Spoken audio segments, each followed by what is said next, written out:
Well then, now I'm in the mood for some real monsters. Monsters that lurk in the woods and around our homes at night. Fiends that could be standing over us as we sleep.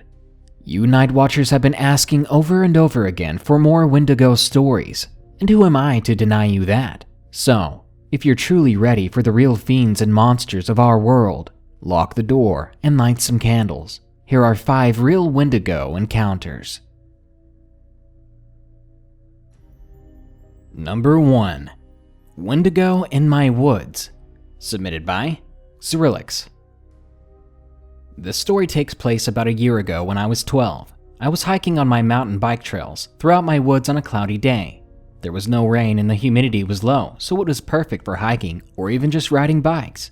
It was about 1 in the afternoon when everything started to go downhill. I had plenty of water in my cinch sack when I went out. I saw the usual wildlife out there, like you would on any nature hike. But as the woods start to get thicker and the evening carries on, even my dad starts to turn back. So after hiking into the woods until 2:30 p.m., I decided to head back to my grandmother's house. It takes a while to get back as I'm getting tired. I must be about a half-mile away from my grandmother's house when I hear a noise that sounded like a person walking in the leaves beside me. I was the only person out there that day. I tried to ignore it and I kept walking. When I started getting closer to the house, the noise came back, but louder. And that's when I heard a loud screech that sounded like a cat fighting a dog. So I turned around and I saw nothing but the trees. I turned back to keep moving and I saw this figure in front of me. It was tall and hunched over. It had a mane like a lion. I could see its ribs and a long snout with blood-red teeth. Its legs were shaped like those of a deer's, and its arms were long and thin. I looked at its eyes, which were deep and black. We looked at each other for a dreadfully long time, and then it came at me. Massive claws on its hands reached out, and its gray body all rushing towards me at a speed faster than I would have hoped. I ran up the hill trying to get home, but when I looked back behind me, the thing was gone. Later that night, I told my dad about the encounter, and he just told me that it was a figment of my imagination. I find that hard to believe. No figment of mine is that vivid or violent. Since that experience, I knew I had seen something or heard of something like that creature before. After a little bit of online research to refresh my memory, I now realize it must have been a Wendigo. Number 2. Wendigo in New Mexico. Submitted by Wafflez. I faintly remember this story from a very trusted family friend who swears to God it was true, and he had multiple witnesses to back him up. So here goes. My friend, let's call him John, is currently 19 years old and was going deep into a barren field to shoot some guns with friends. John is a firm believer in paranormal creatures such as Wendigos, Skinwalkers, and witches, so you can imagine that he was terrified to go to this field, which was supposedly a breeding ground for Wendigo sightings. After they were done shooting, they went to the car to head out, but the car simply would not start. They called up their mutual friends to see what was wrong. About a half hour later, they arrive and quickly come to the realization that the car would need more than just a simple jump start. They didn't have long until nightfall, and the only guy with the phone had used up all of his battery life. So their only chance was to get in the car with their friends and leave the other car behind so they could find a mechanic willing to follow them to their car. They just could not leave the car overnight. Now, this part of the story I could tell that John was visibly shaken. Since they didn't have room for the dog that they brought along with them, they decided to leave him in the back seat and leave the AC on. After their trip, they came back to the piece of junk car, but they could not find the dog. Eventually, they discovered him trembling under the back seats. It was obvious he had no plan on coming out. Now, John had known this dog before, and he had never seen him frightened, so that made the situation much more sinister and weird. He then looked into the distance to see a white horse in a part of the field where the grass was particularly tall. Now, this is the part to this day I cannot explain.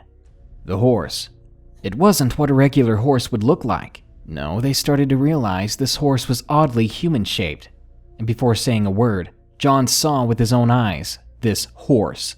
I don't know how to explain this. It was almost shrinking, turning into what looked like a bony, thin dog.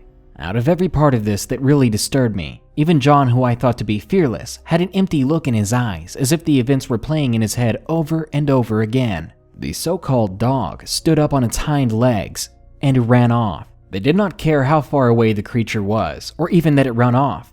They picked up their dog and ran for the car, and never have they drone out of anywhere that fast before. To this day, John refuses to go back to those fields. Number 3. Boy Scout Wendigo. Submitted by Navert013. I needed to tell this story because no one I know believes me. This has been a bizarre summer. I had several encounters with mysterious creatures, some extremely terrifying. I worked at a Boy Scout camp, and there have been rumors of spirits that patrolled the nature trails on the far side of the camp. One night after work, me and 2 coworkers, Steve and Jim, decided to walk the trails at midnight.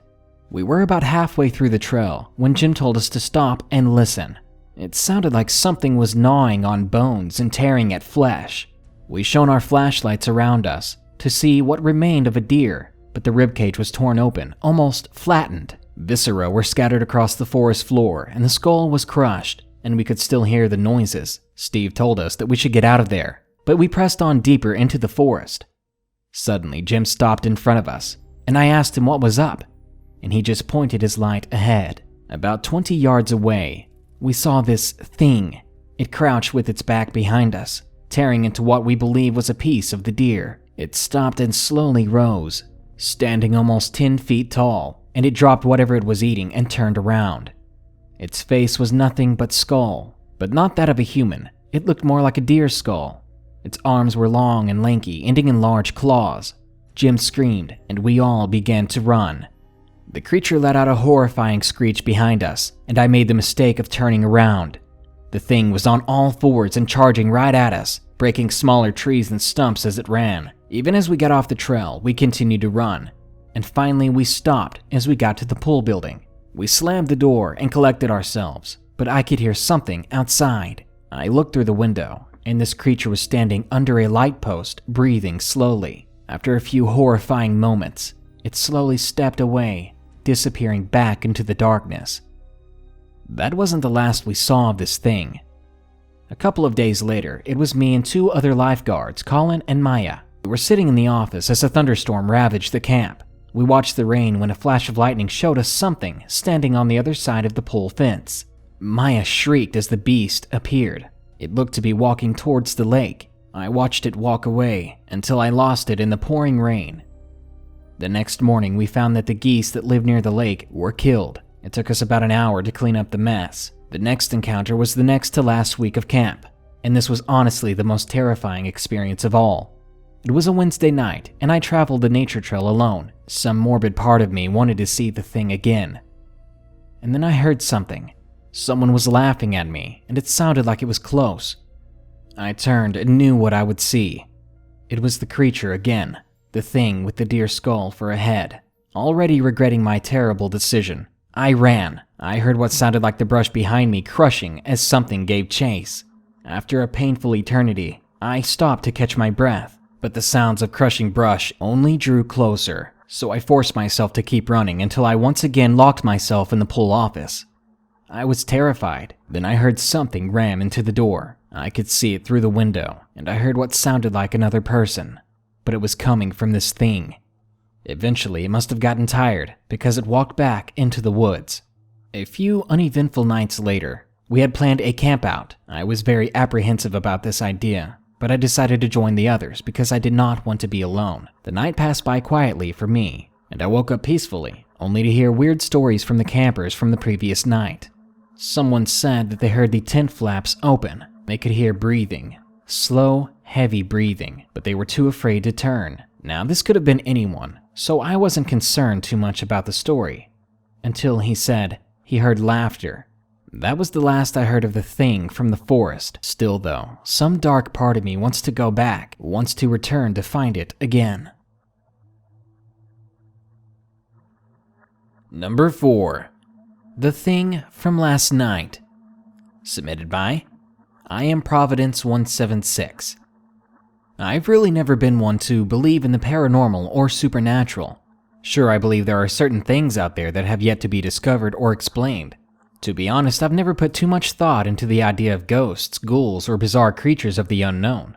To me, these have always been things that I thought were interesting to talk about, but were simply people misinterpreting something they saw, or were false memories or hallucinations. That is, until I had my own recent encounter with something I could not explain. Now I don't know what to think. I've always been fascinated by space, which led me to taking up the hobby of stargazing. On clear nights, I would often venture outside in the late hours of the night to look at the constellations, the moon, and the occasional planet because in the suburban area in which I grew up, these were the only celestial bodies that I could usually see through the light pollution. For years, all I have ever desired was to see the galactic core in the night sky. It wasn't until this last summer, at the age of 22, that I was finally able to fulfill that desire. I'd come to an arrangement with my grandpa to go stargazing down at his farmhouse. He agreed, and also suggested that the next day we go fishing down at one of his new fishing ponds. So in late August of 2016, I set out for my grandfather's farmhouse out in the country several miles away from any major city, making it the best place for me to see the galactic cloud. I set out with my dog Juno to keep me company during the night. Juno is abnormally large. She's an Alaskan Malamute Siberian Husky mix who is completely white with striking brownish yellow eyes. They give her the appearance of a large white wolf. She looked both menacing and beautiful, but was really just a wimp. I also set out with my telescope, which links to my laptop to take pictures, and my fishing gear. I was to spend the night at my grandfather's farmhouse by myself and stargaze until dawn, when he would drive down to the farm and we would go fishing together. The farmhouse is a small 2-story white house in the middle of nowhere, guarded in the front by a metal fence that extends along the road to a gate. That gate blocks a small gravel driveway that branches off from the main road. The driveway bends around the farmhouse and leads to a very large metal barn about 50 feet from the main house. In between the barn and the house stands a large post with a transformer hanging from it, and an old rusted oil drum that was used as a sort of trash can now. The transformer is attached to a wire that shoots underground to the power lines at the main road, and from this transformer there are 3 power lines extending to the farmhouse, the barn, and a third building, where my grandfather kept equipment for the hunting season. This building was located at the curve of the gravel driveway that led to the barn. Parallel to the driveway there is a dense forest of trees that ran along the driveway up to the end of the third building, and at the end of that building the trees curve around, extending outwards toward the barn. The forest then curved around a field that had about a mile radius until the field gave way to even more forest. The barn, though, was always the most fascinating part of the farm to me. I would describe the barn as a temple to the hoarding gods, packed to the brim with both useful and useless crap. That included a variety of vehicles, a lot of which were broken down due to a lack of maintenance and general disrepair. The entire back wall of the barn had shelves that extend all the way to the ceiling and was covered in enough wooden chairs to seat 3 large wedding receptions. The shelves along the left side of the barn were full of hundreds of metal card chairs, tables, arrow targets, and miscellaneous junk. The right-hand side of the barn had workbenches lining the wall. The workbench that was the deepest in the barn, I believe, was once used to process the meat and hide of animals after a hunt during the hunting season. Due to the abundance of deer skulls, dry bloodstains, rusty knives, antlers, pelts, turkey feathers, etc. I finally pulled up to my grandfather's farmhouse gate that late August weekend, having about 90 minutes worth of sunlight left. I used the key Grandpa gave me to unlock the padlock and unravel the chains, allowing the gate to open and let my car drive through.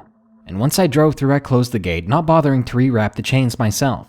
I drove up the driveway to the farmhouse, and I let Juno out, and she took off sprinting around the farmhouse, excited to explore the new place. She knows not to venture too far, but I made sure to keep my eye on her to make sure she did not run into the road or anything like that. I went inside through the back door and disabled the security system. I then went out to the barn to find the fuse box, and then I disabled the motion-sensitive spotlight. Then I searched the barn for some flashlights, and I soon found several. I came out, giving 3 sharp whistles, which was my call for Juno. She came running out from the front of the farmhouse, but as she approached me, she ran right past me, running between the barn and the building with the hunting gear towards the tree line. There was a flock of wild turkeys near the tree lines, and Juno thought she needed to investigate. "Juno, leave it," I shouted in a stern voice. She stopped, not taking her eyes off of the turkeys, and let out an audible moan, as if to protest. "Juno?" She then ran to my side. I brought out a table from the barn and began to set up my gear around the table. Juno kept her eyes on the turkeys the whole time until they had moved out of sight. By the time the sun had completely set, Juno had run herself to the point of exhaustion and was now sleeping soundly on the back porch of the farmhouse, keeping watch over me and my telescope. I was inside the farmhouse, trying my best to fix the flashlights. The batteries had become corroded and messed up their insides. It was a pain, but nothing a little still wool couldn't fix. But after about 2 hours of trying to find this still wool, cleaning the flashlights and finding replacement batteries, I finally had 3 working lights. I took the flashlights and my laptop outside with my telescope, and I was surprised to hear how loud it was outside. Bugs of all kinds chirped vigorously, coyotes howled in the distance, owls hooted in the forest, and several other creatures made countless other noises. I turned on the 2 bigger flashlights, and I used them to light up my little camp, while keeping the third on me. I linked the laptop to the telescope and aimed the latter at the desired section of the sky, and I began taking beautiful pictures. Thanks to the darkness, I was able to see things I was never able to see before, which had me engrossed with the stars for several hours. It must have been 1 in the morning, and I suddenly got an unnerving feeling. Something in the air had changed. This change was significant enough to break me from the trance of my work. That's when I realized I could no longer hear the chirping of the crickets, the howls of the coyotes in the distance, or the various other noises of the night. They had all suddenly stopped, and it was very unnerving. I took out a flashlight, and I shot it into the darkness around me to see if I could spy the cause. My heart was pounding. I expected to see the glowing eyes of a pack of coyotes, or a mountain lion staring back at me. After a few heart-wrenching moments, I realized there was nothing in my immediate vicinity. I began to calm down after this and decided it was probably time to call it a night. I shut off my laptop and was about to go inside when something caught my eye. It was in the tree line roughly where Juno's turkeys had been. Something else was there now. It was right within the tree line, and whatever it was, I could not exactly make it out, but it was something pretty big, and it had a gray-white color to it that seemed to cut through the darkness like a knife. Something about it unnerved me so much, I made my way to the barn and turned the motion sensor light back on. This lit up everything between the farmhouse, the barn, and the hunting storage all the way to the tree line. When I emerged from the barn, I peered back over to where I saw the whitish mass before. It was still there, completely unmoved. This sparked my curiosity. That was not there earlier. Surely if it was an animal, the light would have made it move by now, right? Cursing my inquisitive nature, I started off toward the object flashing in tow. I got right up to the tree line and shone my flashlight directly at the object, which I realized was about 6 feet into the tree line. Startled, I jumped back at what I saw. At first glance, I thought it was a person, but after a brief moment of observation, I realized there was no way in hell this thing was human. When it did not move, I thought it was unconscious or dead, but I dared not approach. Nothing save for its vague humanoid shape was human. Its arms and legs were too long and bony. Its frame appeared too skinny to support its appendages. It appeared to have a rudimentary tail as well. On each of its forelegs had 7 long bony fingers, 2 of which I realized were really one finger that branched off midway down. The fingers were not the typical arrangement, where they sort of make a line on your hand, one after the other along the hand, but rather this thing's fingers seemed to protrude out from a cylindrical stump, and along its neck and head it had a sort of mossy-like mane of hair.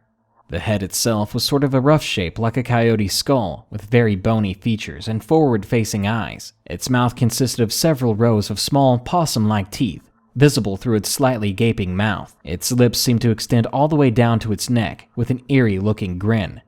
On its spiny back there were 2 stumps that looked like they may have once been wings or another set of limbs, but they had been amputated. Its eye sockets were huge, yet its eyes were so small and beady, unblinking. They glowed dimly in the reflection of my flashlight. In addition to all of this, there was some kind of creepy aura about it. Everything about it just seemed wrong. It was as if the creature was from a place where the laws of nature and proportions were utterly alien to ours. Yet this thing was making a mocking attempt to try and mimic something normal. I just stared at this thing, taking in its features, while at the same time trying to process what it was. Eventually, I came to the conclusion that the thing must have been some Halloween decoration that my grandpa was planning on using for some kind of Halloween prank, which I wouldn't put it past him, though I did think it was strange that he would store the decoration in the woods near the farmhouse. Upon determining this, I grinned, and I took out my smartphone and opened up the camera to take a few pictures. I needed to move closer to get it into view. I did not take any more than 2 steps into the tree line before the creature's beady eyes suddenly contracted, seeming to suddenly ignite into life, which made me stop in my tracks. I realized the creature was no prank. It was not a clever decoration. It was a living, breathing creature. A creature that had probably been asleep, and I had just woken it up. Its limbs slowly moved. Then it began to flail them about, sporadically, like it was seizing. I began stepping backwards, unsettled, and somewhat disgusted by the movements.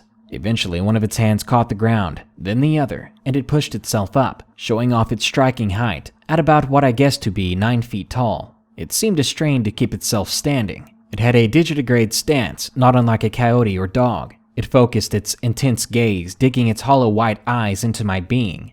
The creature let out a low growl that suddenly erupted into a deafening screeching noise that still haunts me to this day. A combination of an elk screaming with a low droning vibrating hum would not be an inaccurate approximation of the screech. Without thinking, I turned around, gulping, and I ran. I took off running faster than I ever have before, sprinting past the barn and was heading to my car that was parked out in front of the house. As I ran, I glimpsed Juno on the back porch, her ears pointing downwards with a worried but sleepy look on her face. "Juno, car!" I barked at her in a panicked gasp. Her ears perked, then she took off passing me with ease as she bolted to the car, beating me by mere seconds. I fumbled for my keys as the creature let out another bone-chilling cry. I dared to look up to see the creature stumbling awkwardly past the barn into the light. Juno gave a nervous whimper when she looked over uneasily at the source of the screech. She looked like she was seriously considering bolting in the opposite direction, but she did not want to abandon her master. I finally found my keys, and I opened the car door. I barely got the door open before she jumped into the driver's seat. I dove in after her, shoving her into the passenger seat. The creature was now at the farmhouse, only about 10 feet from my car, and it was picking up speed, running in a shambling gait. I slammed my keys into the ignition and turned it. The car roared to life, and I threw the gear into drive and floored the accelerator, and I spun the car around as fast as I could, clipping the creature with the tail of my car as it spun around, making a loud thud. The thing let out a screech of pain. Not stopping, I slammed through the front gate with my car and tore onto the gravel road. I stopped to take one more glance back to see the outline of the creature in the darkness, moving around in front of the house. I tore down the road as fast as my car could go. I made it to the nearest inhabited town and found a nicely lit parking lot. I got out of the car to examine the damage to it. There was a decent dent in the front where the car hit the gate. There was also a smaller dent in the rear passenger side where the creature got hit. There were also some scratches in the paint of the trunk of the car. I sat back in the driver's seat and sighed in relief. It was short-lived as a creeping dread suddenly washed over me. I remembered my grandfather was coming in the morning to go fishing. I reached for my phone to call and warn him, only to find my pocket was empty. I cursed at myself, realizing I must have dropped my phone earlier. That meant I would have to return to the farmhouse. I tried to sleep, but it would not come. About a half hour before dawn, I started back with my sullen drive to confront whatever awaited me. I arrived there shortly after the sun started to rise above the horizon, and the creature was nowhere to be seen. Clearly, though, it had been there. I got out of my car and Juno followed, though she did not venture far from my car, clearly frightened. My fishing gear, which I had left out of the barn, was scattered about randomly. My tackle box had strange bite marks on it, like something had bit into it inquisitively. My laptop was totaled. The screen was shattered and its contents mangled. My telescope was relatively okay, though the USB cord that connected it to my computer had been severed. There were also a few bizarre scratch marks on the house. The oil drum was missing as well, and I could not seem to find my phone, though it may have been near the tree line, but I dared not go towards it. That is when I noticed something that unnerved me. The back door to the house, which I left unlocked, was open. I finished packing up my gear and I put it in my car, trying to delay the possible confrontation of whatever awaited me inside that house. Right as I finished up putting away the last of my gear, I was considering going inside the house when my grandfather's truck pulled into the driveway. For a split second, I was overjoyed that I was no longer here by myself. But that joy quickly melted into pure terror. My grandpa, who at the time was 79 years old, with Parkinson's disease, was now in the middle of nowhere with me, miles away from the nearest hospital, with a likely hostile creature that could do who knows what. My grandpa was already pissed off, I could tell by the way his hands were shaking. It was then that I realized that I had forgotten about the front gate, which had been torn off its hinges by my car in my flight. What the hell happened here? Why is my front gate broken? He shouted accusingly. I told him what had happened to the best of my ability, leaving out the exact details of the creature's appearance, save for it being large and clearly hostile. I don't think he would have believed me if I described it to him anyways. I think my grandfather concluded that I must have seen a black bear. In the state that I live, there are no wild bears, black or otherwise. However, one of my grandfather's farm neighbors cared for a black bear which had a tendency to get out and come visit my grandfather's farmhouse, to my grandfather's utter terror. I think this is what he thought I was talking about. Without another word, he went to his truck and pulled out his shotgun, cocked it, and headed for the back door. I went to my car and grabbed my crowbar that I kept in my trunk. I ran up to my grandpa, who was now at the top of the back of the porch. "What the?" my grandpa muttered as I got to the top of the porch. He was staring at something inside the open doorway. That's when I saw what my grandpa saw. It was my smartphone hanging from the antlers of a taxidermied deer that was right inside the door, and hanging above the door was the oil drum. It was somehow wedged between the door and the frame like one of those old bucket of water pranks. You know, you open the door and the bucket falls and spills water on your head. Only this bucket would probably injure you, if not kill you. All the blood drained away from my face, and my eyes widened with the horrific realization. Had it laid a trap for me? Was it waiting for me to return to investigate, then ambush me? My train of thought was interrupted by Juno's sudden barking. I turned around to see Juno, snarling, hair pricked up and teeth bared, assuming a predatory stance, trying her best to show off how intimidating she could be. I followed her gaze to the tree line, where that creature was, crouching in a similar predatory manner. "What is that thing?" my grandpa said, startled. Not knowing what else to say, I simply responded, "That's the thing from last night." He stood there petrified a few moments, then nodded nervously, seeming to understand my meaning. That thing stood there, staring directly at me for a few more minutes. It opened its mouth, letting its snake-like tongue show. Then it slowly receded into the woods. It either decided the appearance of my grandfather made any attack too risky, or we had foiled its trap, and therefore ruined its element of surprise. We stood there a few minutes until my grandpa pulled out his phone, breaking the silence. He called Buck, a massive and powerful man in his 40s, and Grandpa's hired hand. Grandpa told Buck to stop whatever he was doing and come to the farmhouse as soon as possible. When he arrived, I was sent to the barn to find parts and tools to repair the gate, but not before taking a detour to the farmhouse to remove the drum and to grab another shotgun, which Grandpa handed to Buck. Buck seemed confused by this, but didn't ask any questions as he took the gun. Buck and Grandpa stood in front of the barn doors with Juno wagging her tail, shaking with joy of having made a new friend. Buck just stood there and pet her a while. My grandpa watched the tree line, with an alertness that I thought the years had long worn out of him. Eventually, I found what we needed. Buck and I held up the gate as my grandfather replaced the hinges. By the time we had finished, it was high noon, and my grandpa told Buck to never go anywhere without a weapon for a while, handing him the shotgun. Buck nodded affirmatively and got back into his truck and headed back home. "What are you going to do about that thing?" I asked my grandfather. He took a moment as if processing my question. "Ignore it and hope it moves on by the time deer season comes around." "And if it hasn't?" I asked, legitimately wondering what he was planning. He ignored the question. "Let's call it a day," he said. We drove home and have not mentioned the creature to anybody until now. I know my grandpa recently bought a bunch of new deer cams, which I am assuming he intends to use to try and see if the creature is still around. As for me, I don't think I will ever go stargazing out in the country ever again. Number 5. Monster in the Ghetto. Submitted by Tucru. I'm a 14-year-old guy who lives in the ghetto who never really respected the authority until July 4th of 2016. I was chilling with my friends, Carlitos and Latravius, that night, and they never respected authority either. We were always in trouble. We smoked weed and drank lean, and had weapons on us a lot, sometimes even guns that we bought from the guys in the trap house. We were hanging out at Carlitos' house when we decided to have some fun, and we all decided to go car hopping. We were just walking towards a parked car when I heard Latravius yell, "Hey, Tyler, you saw that over there?" He was pointing towards the gas station that borders the ghetto from the woods. I said no.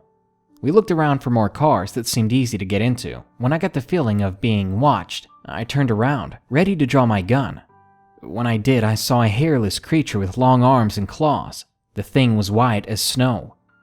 I yelled and drew my gun, pointing at the thing. Latravius and Carlitos turned around and saw it as well. It looked at the three of us with a sinister face. The three of us looked at each other, all wielding guns. The thing moved slowly towards us when I pulled the trigger. My friends did the same. We must have fired all of our rounds when the thing screamed, and that's when we all ran. I turned my head around to see if we were being followed. And we were. This thing was fast, easily catching up to us. We ran straight towards Latravius' house, because his was the closest. Well, by closest I mean 10 blocks away. We decided we wanted to get there alive, and the fastest way was to jump through people's yards. As we did, I heard screaming. The scream sounded so inhuman. It sounded like someone was in pain. We didn't look back. We kept going until we got to Latravius' house. And when we did, we locked the doors and grabbed Latravius' dad's AK and stayed up all night waiting to fire at that thing. Fortunately, we must have lost it, because we didn't see it again that night. But we did get into a lot of trouble for trying to use Latravius's dad's gun. To this day, we never go down that road. Ever. Wendigos have to be one of the creepiest cryptids out there. They are creatures born out of hunger and desperateness, out of cannibalism and violence. According to legend, in the right circumstances, any of us could become a Wendigo, but there's no need for that. There are already plenty of these pale creatures out there, in the woods, in the city, just beyond the crack of your bedroom door. Good night. Be sure to like, share, comment, and subscribe if you enjoyed the video. And don't forget to download Best Fiends Forever today to bring your confidence back up after these scary monster stories. Thanks.